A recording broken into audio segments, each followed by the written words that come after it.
Sorry to interrupt. I'm recording this again because, yeah, there is another question. It's pretty much the same one, followed by Shafuddin. Okay, so the question is, all right, why can't we just add up the various potential flow entities?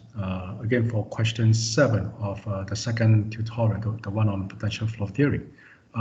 So what happened is, okay, why can't we just add the stream function or the velocity potential function for the two sources and the sink, and then basically differentiate them to get the various velocity components? Isn't that a much easier way to do it? Because I did mention, right, that's actually a good way to do stuff to get the velocity components. Okay.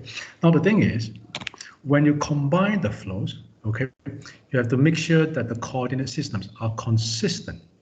You see, because later on when you get this combined flow, right, your R of the source and the R of the sink, actually they are with respect.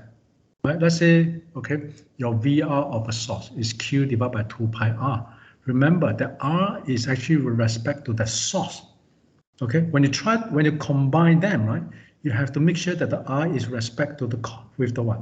To the 0, 0, the origin of the coordinate system. So you have to basically, you cannot just add, let's say, Q divided by 2 pi R and then plus another Q divided by 2 pi R and then minus the Q divided by 2 pi R of the source, because of the sink, because the R's are actually with reference to their respective source and sink, whereas the combined function, all right, for the R in the combined function, the R has got to be the one that, right, that originates from the origin of the coordinate system. So technically speaking, what you're trying to do when you combine them is actually Q divided by 2 pi R1 plus Q divided by 2 pi R2 minus Q divided by 2 pi R3. So the key lies in how do you combine the R1, R2, and the R3. And remember your theta 1, theta 2, theta 3. All right, to combine into a single theta. Okay, I think this is maybe that's the step where I think some people will get it wrong.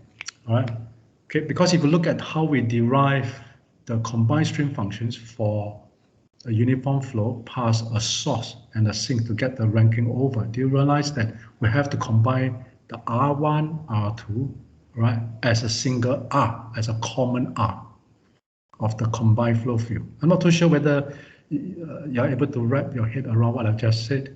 Okay, so essentially what I'm trying to say is the R is actually different. Okay, for the first source, it has its own R. Let's call it R1. For the second source, we have R2. The sink, we have R3. Okay, cannot just add them up together because they are with reference. Because the R1, R2, and R3 are the distances away from the first source, second source, and the sink. They are different R's. Okay, so you have to find out your combined stream function and your combined velocity potential function has to comprise of only one R and one theta, and you have to find ways in your derivations to combine, in your combinations, you have to find somehow resolve the R1, R2, and R3 into one R only, and the theta 1, theta 2, and theta 3 into one theta only. Okay, so it's not a simple affair. It can be done. Trust me, it can be done, but it's going to be very, very tedious.